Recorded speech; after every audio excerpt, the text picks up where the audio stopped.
What do we lose when we prioritise sexual freedom above all else?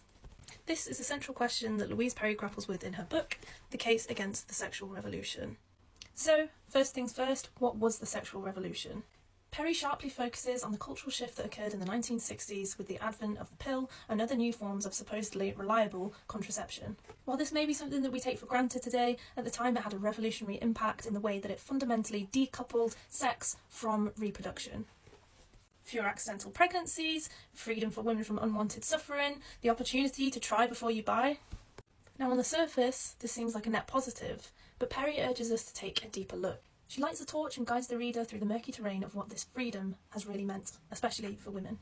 Drawing on evolutionary biology, social psychology and feminist thought, Perry highlights some profound gender differences in terms of sexuality. A key concept that she examines is sociosexuality. Try saying that with a lisp.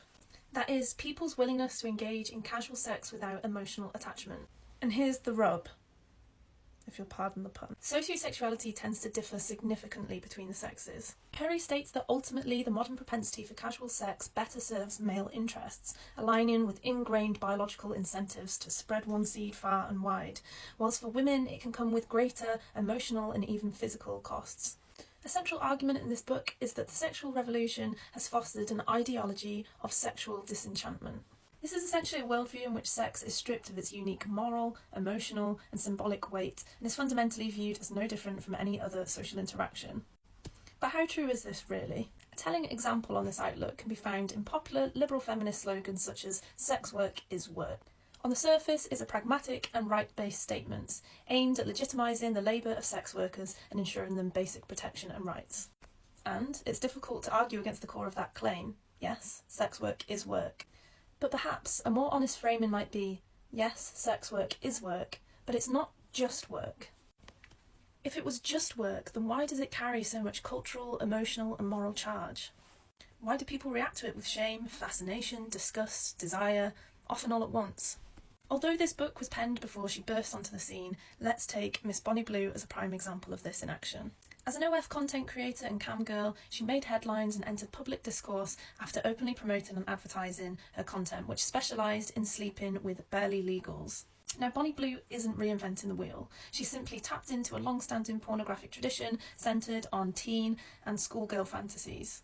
Now, these categories consistently dominate the top rankings on adult content platforms. And clearly, her rapid rise to success and fame clearly demonstrates a massive consumer demand for this type of content. She's not pushing against the culture, she's profiting from it. So if this is nothing new, and she's not doing anything that is illegal, then why the relentless backlash and public criticism? If consent is the only standard by which we permit sexual activity, then by liberal logic there should be absolutely no issue here. And yet, clearly, for a lot of people, there is an issue. The reaction to Bonnie Blue is by no means neutral, it's visceral, and it's definitely moral. Which begs the question, why? Because, for many, this kind of behaviour triggers an inherent sense of wrongness, a call to moral intuition. Perry focuses on this notion that just because something is permissible doesn't mean that it should be enacted.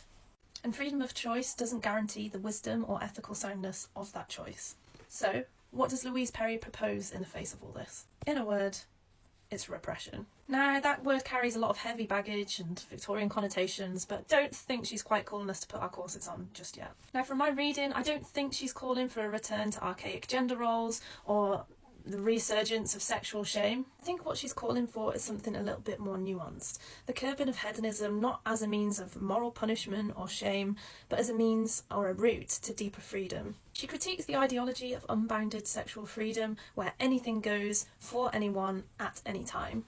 Instead of liberation, she argues that this essentially creates a culture of expendability. And this essentially leaves people feeling more disillusioned, disconnected and disposable than ever before. I don't think her proposal is about repression for repression's sake, but instead about creating the conditions for meaningful relationships, sexual and otherwise. By embracing boundaries and restraint, she essentially argues that this will create more fertile ground for emotional intimacy and long-term social cohesion. In her view, ultimately, restraint is not the enemy of freedom, but the precondition for it. Now, this definitely is a controversial piece of work, and I probably should have started with this, but I by no means endorse or support every single thing that Louise Perry says, but it's definitely a thought-provoking read.